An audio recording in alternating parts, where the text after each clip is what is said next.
आज त सीमांचल में हिंदुस्तान के सबसे मजबूत ईमानदार नेता के आगमन ह। स्वागत तो करवा हो तो हमरा पता है।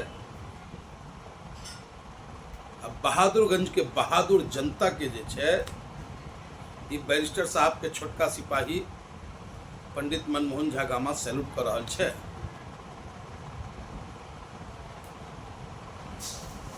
आई बहादुरगंज में कॉलेज चौक पर बैरिस्टर असदुद्दीन ओवैसी साहब ऑल इंडिया मजलिस इत्तेहादुल मुस्लिमीन के राष्ट्रीय अध्यक्ष दहाड़ेंगे वक्फ बोर्ड अमेंडमेंट बिल के खिलाफ। रिजेक्ट वक्फ बोर्ड अमेंडमेंट बिल। उनकी दहाड़, उनकी आवाज और जनता की गूंज देश की तानाशाह सरकार को हिलाने के लिए काफी होगा। जिस तरीके से बिहार की आवाम बिहार प्रदेश के अध्यक्ष अख्तरुल इमान साहब के नेतृत्व में एकता का संदेश देने का कार्य कर रहा है,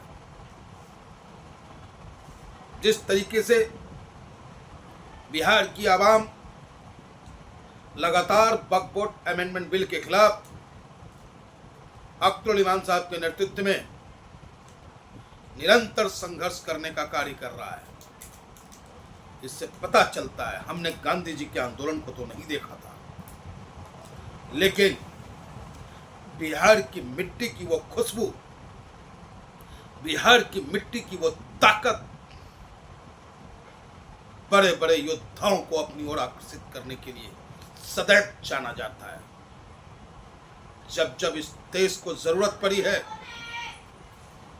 बिहार ने सदैव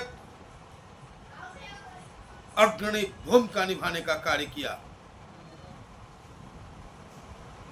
और आज हिंदुस्तान के सबसे ईमानदार नेता बैरिस्टर असदुद्दीन ओवैसी साहब, जो अपने बेबाक अंदाज के लिए जाने जाते हैं, जो हक और सच की आवाज के लिए जाने जाते हैं, वो फिर आज बिहार की सरजमी, सीमांचल की सरजमी, बहादुरगंज के बहादुर जनता के बीच वक्फ बोर्ड अमेंडमेंट बिल के खिलाफ केंद्र की सरकार को ललकार देने जा रहे हैं। तो मैं तो सिर्फ इतना ही कहना चाहूंगा कि आदरणीय प्रधानमंत्री जी, जैसा कि हमारा नेता कहते हैं कि हम अपने घर की लड़ाई अपने तरीके से हम लड़ लेंगे, बाहरी को मौका नहीं देंगे, तो उसी तरीके से आपको भी अपने घर के सदस्यों की जिम्मेदारी आपकी बनती है। अगर आपके किसी कार्य से अपने देश के किसी सदस्य को, परिवार को पीड़ा पहुंचती है, तो उस कार्य को आप ना करें। वक्फ बोर्ड अमेंडमेंट बिल से अगर हमारे एक भाई पीड़ित होते हैं, भारत माँ के 4 संतान हैं, हिंदू, मुस्लिम, सिख, ईसाई, इसमें से कोई भी पीड़ित होगा तो मेरी भारत माता की आंखों से आंसू बहेगा। प्रधानमंत्री जी, मां भारती का ध्यान रखते हुए हमारे नेता की मांग को आप स्वीकार करें। आपने देखा कि जब आपने कहा कि थाली बजाओ, ताली बजाओ, लोगों ने बजाया, लेकिन जब मेरा नेता बोला 15 मिनट के लिए ब्लैकआउट करो, पूरे हिंदुस्तान में ब्लैकआउट हुआ। तो अवाम इस वक्फ बोर्ड अमेंडमेंट बिल के खिलाफ है, इसलिए आपसे मांग करता हूं मैं कि आप वक्फ बोर्ड अमेंडमेंट बिल को वापस ले। इसमें आपकी कहीं कोई तौहीन नहीं है,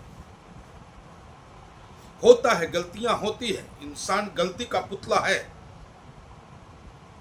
इससे आपका कोई शान में बट्टा नहीं लगने जा रहा है और आपकी ताकत बढ़ेगी। पता चलेगा कि हिंदुस्तान की जमहूरियत, हिंदुस्तान का लोकतंत्र वाकई मजबूत और खूबसूरत है और जनता की आवाज़ को देश की सरकार